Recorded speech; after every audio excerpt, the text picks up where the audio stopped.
नमस्कार, न्यूज़ 11 का Bihar digital platform देख रहे हैं आप और मैं हूं प्रगति शर्मा आपके साथ। बिहार की राजनीति में आज का दिन इतिहास के पन्नों में दर्ज हो चुका है। राज्य को नया मुख्यमंत्री मिल चुका है। सम्राट चौधरी अब मुख्यमंत्री पद की शपथ ले चुके हैं। इस ऐलान के साथ बिहार की सियासत में अब एक नया अध्याय शुरू हो रहा है। एक ऐसा अध्याय जो संघर्ष, रणनीति और मजबूत राजनीतिक विरासत की कहानी बयां कर रहा है।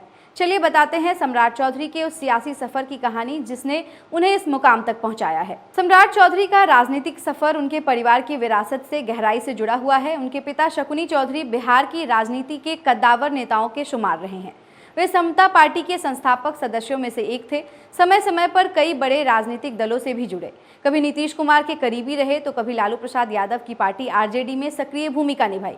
कुशवाहा समाज की उनकी मजबूत पकड़ और वर्षों तक राजनीतिक अनुभव सम्राट चौधरी के लिए एक सशक्त आधार बना, जिसके बाद उनकी राजनीतिक जीवन की दिशा बदल गई। बता दें कि सम्राट चौधरी ने वर्ष 1990 में सक्रिय राजनीति में अपनी कदम रखी। शुरुआती दौर में उन्होंने संगठन में काम किया और उसके बाद अपनी अलग पहचान बनाई। बिहार विधान परिषद की एक वेबसाइट के अनुसार वर्ष 1995 में एक राजनीतिक मामले में उन्हें 89 दिन के लिए जेल में भी रहना पड़ा।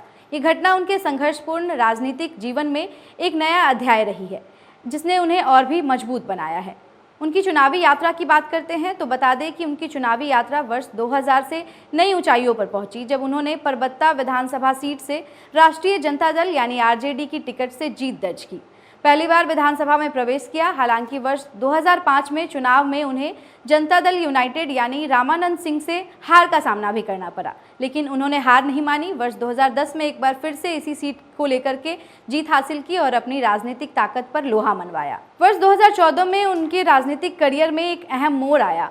लोकसभा चुनाव में जदयू के खराब प्रदर्शन के बाद नीतीश कुमार ने मुख्यमंत्री पद से इस्तीफा दे दिया और जीतन राम मांझी को मुख्यमंत्री बनाया गया।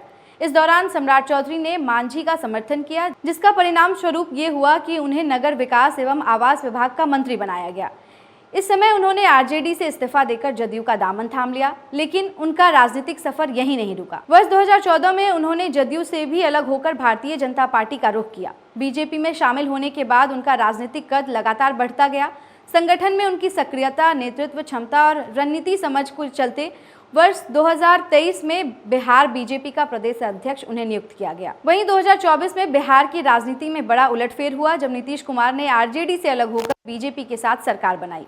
इस नई सरकार में सम्राट चौधरी को उप मुख्यमंत्री बनाया गया, जिससे उनकी राजनीतिक स्थिति और भी अधिक मजबूत हो गई। अब 2025 के विधानसभा चुनाव में बीजेपी जदयू गठबंधन की जीत के बाद सम्राट चौधरी का मुख्यमंत्री बनना उनके लंबे राजनीतिक सफर का सबसे अहम मुकाम माना जा रहा है। ये न केवल उनकी व्यक्तिगत सफलता बल्कि उनके संघर्ष, रणनीति और राजनीतिक विरासत की परिणाम भी है। सम्राट चौधरी के मुख्यमंत्री बनने के साथ ही बिहार की जनता की अपेक्षाएं और बढ़ गई है। राज्य में रोजगार सृजन, बुनियादी ढांचे का विकास, शिक्षा, स्वास्थ्य सेवा और सुधार जैसी कई चुनौतियां उनके सामने हैं।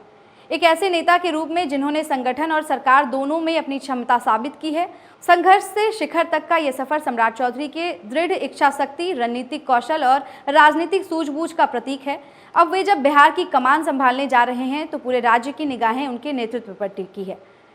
तो अब देखना ये है कि अपने अनुभव और विजन के साथ बिहार को सम्राट चौधरी किस दिशा में लेकर के जाते हैं। तो फिलहाल इस अपडेट में इतना ही। तमाम और ऐसी खबर लेकर हम आपके साथ जुड़ेंगे। तब तक जुड़े रहिए न्यूज़ 11 के बिहार डिजिटल प्लेटफॉर्म के साथ।